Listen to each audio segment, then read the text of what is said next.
ВМРО ДПМН и СДСМ денес повторно беа во дуел за пожарите.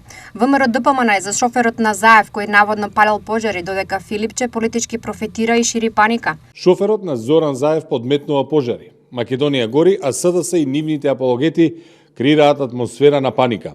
Тоа е планот на СДС кој пропадна вчера. Ова е фотографија од која се гледа шоферот АН како е дел од најтесниот круг на Зоран Заев. Заев лаже кога вели дека АН не му бил шофер. Од оваа фотографија се гледа дека токму подпалувачот на пожари е дел од кругот на Заев, кога тој ги предаваше бомбите во специјалното јавно обвинителство. СДСМ од друга страна пак сметаат дека ДПМН донесе катастрофа, зашто Македонија е прва во Европа по изгорена територија.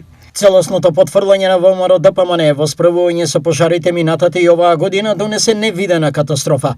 Податоците се алармантни. Минатата 2024 година изгореле 95.181 хектар во Македонија, дури 8 пати повеќе отколку од просекот во последните 17 години. Изгорените 95.000 хектари зеленило, шуми, пасишта ја става Македонија прва во Европа ако се спореди со односот меѓу изгорената површина со површината на земјата. Стои во соопштението на СДСМ.